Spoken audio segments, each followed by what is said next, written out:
Welcome to the Museum of Lead Mining, Wanlockhead, and our 50th anniversary in 2024. Mining the Library brings you readings from our historic miner subscription library established for a mutual improvement by the miners themselves in 1756. The library has national significance and is part of a unique group with neighbouring Lead Hills and Westerkirk. There are more than 2,500 volumes in our library. The oldest, printed is in 1615, is Gouget's The Whole Armour of God. There are books on travel, literature, history and science, books by and about women, and a whole series of periodicals, keeping readers up to date with current research, news and opinions. From this remarkable library, we have mined 5 books. Our readers will introduce each one. Hello, my name is Katie. I am one of the duty managers at the museum. I am reading from Natural History, General and Particular, Volume 8 of 36 volumes written in French by Count de Buffon. It was published in Paris in 1780. Buffon spent 50 years until his death in 1788 documenting contemporary knowledge of natural science. He surveys minerals, birds and quadrupeds, not all of nature, and pays special attention to the illustrations. Anatomy must be accurate in the setting evocative. There are nearly 2,000 engravings in the 12 volumes on quadrupeds alone. In 1749, Buffon's first 3 volumes, including a description of the Cabinet of Curiosities, sold out 3 times in 6 weeks, although he was denounced by the Church for his views on evolution and for his idea that the Earth was more than 6,000 years old. Academics criticised his style as too popular. Buffon's research is no dry scientific treatise. It still reads like an exciting adventure story, even today, as you'll hear from his chapter on the white or polar bear.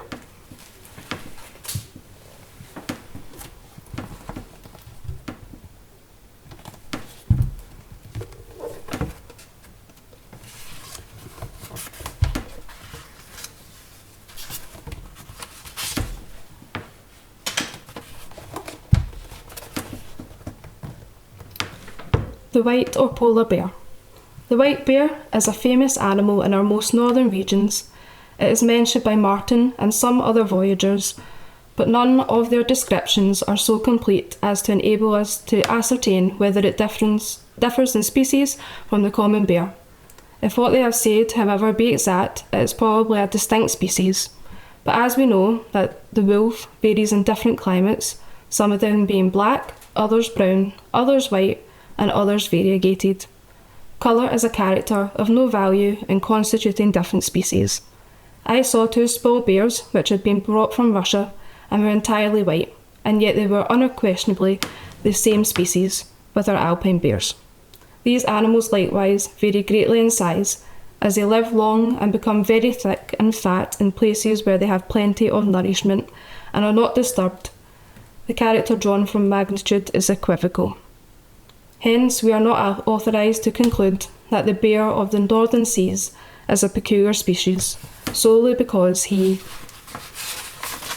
is white and larger than the common kind. The difference of habit seems not to be more decisive than that of colour and magnitude. The bear of the northern seas feeds upon fishes. He never quits the margins of the sea and often inhabits the floating islands of ice. But if we consider that the bear is an animal which eats everything, that when pressed with hunger he has no choice, and that he is not afraid of water, these habits will not appear sufficient to form distinct species. The fish eaten by the sea bears is rather a kind of flesh, being chiefly the carcasses of whales, walruses and seals. The climate produces no other animals, neither does it afford grains or fruits, and consequently the bear is under the necessity of subsisting on the productions of the sea. Is it not profitable that our bears, if transported to the mountains of Spitsbergen and finding no food upon land, would take to the sea in quest of sustenance? Colour, size and mode of living being insufficient, no other essential characters remain, but those which may be derived from figure. Now all that voyagers have said of the sea bear amounts only to this, that his head, body and hair are longer than those of our bear, and that his skull is much harder. If these differences were real and considerable, they would be sufficient to constitute another species, but I am not certain that Martin has examined with accuracy and that the other writers who copied him have not exaggerated. These white bears, he remarks, are quite otherwise shaped than those that are seen in our country. They have a long head like unto a dog, a long neck, and they bark like dogs that are hoarse, and their whole body is much more otherwise shaped than ours. They are slenderer in the body and a great deal swifter. This description furnishes the following remarks. 1. That the author does not make these bears larger than ours, and consequently that we ought to suspect the evidence of those who tell us that a sea bear is sometimes 13 feet in length. 2. That hair as soft as wool is not a specific character, for to render hair soft and even more bushy, it is only necessary that an animal be frequently in the water, as appears from the land.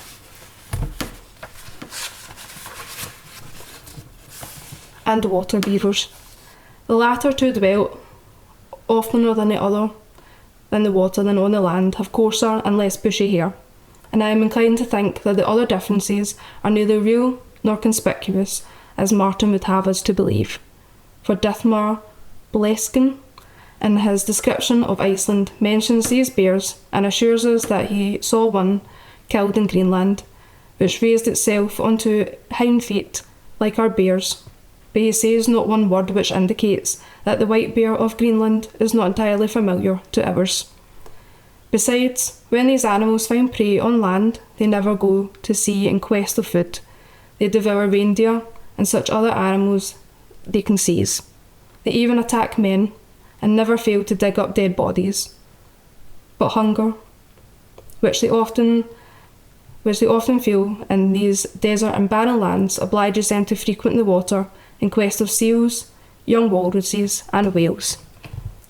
They take up their residence on islands of ice, on which they are often seen floating at a distance, and never abandon their station as long as they can find abundance of food.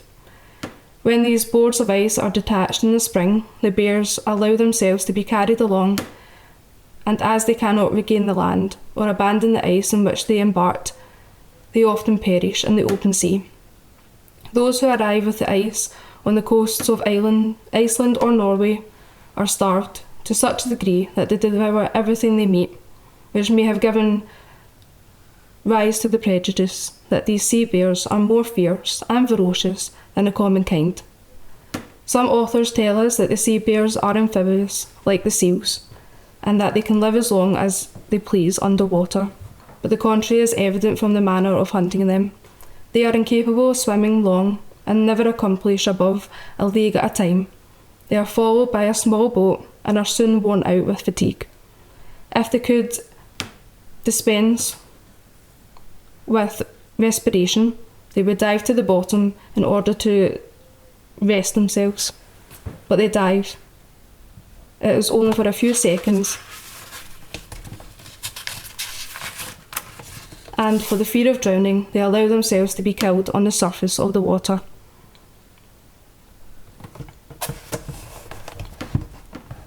I here give a figure of the white sea bear from a drawing sent to me by the late Mr. Collinson. If this drawing be exact, it is certain that the sea bear is a different species from the land bear. The head is so long when compared to that of the common bear, and that this character alone is sufficient to constitute a distinct species. And those voyagers adhere to truth when they tell us that the figure of the sea bear is totally different from ours, and that its head and neck are much longer. From the drawing, it likewise appears that the feet, instead of resembling the human hand, like those of the land bear, are formed nearly like the feet of a large dog, and otherwise carnivorous animals of its kind. Besides, from several relations, it appears that some of these bears are much larger than the land bear. Gerard de Vera asserts that after killing one of these bears, he measured the skin and found it to be 23 feet long, which is more than triple the length of the common bear. We likewise find that the collection of voyages to the north and these sea bears are larger, and more ferocious than ours. But in the same collection, it is said that these bears are differently formed and have the head and neck much longer and the body more slender and agile. They are nearly in the same size with the common kind. All voyagers also agree that the sea bears have the bones and the head so hard that no blow of a club, though sufficient to bring an ox to the ground, can stun them, and that their voice rather resembles the barking of an enraged dog than the deep murmuring cry of the common bear. Robert Lade assures us that, in the environs of the River Rupper, he killed 2 sea bears of prodigious size, that these famished and ferocious animals attacked the hunters with such impetuosity that they killed several savages and wounded 2 Englishmen. In page 34 of the 3rd Dutch Voyages to the North, we are told that the sailors killed on the coast of Nova Zembla a sea bear whose skin was 13 feet long. Upon the whole, therefore, I am inclined to believe that this animal, so much celebrated for its ferocity, is really a much larger species than our bear. Thank you for listening.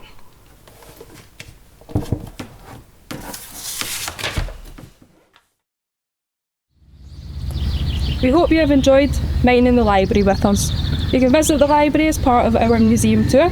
Book your tickets online at www.leadminingmuseum.co.uk or at reception when you arrive. To preserve our historic library, we are not able to allow free access, but anyone with a special research interest is welcome to contact us to discuss arrangements for access. Our contact is info@museumofleadmining.co.uk.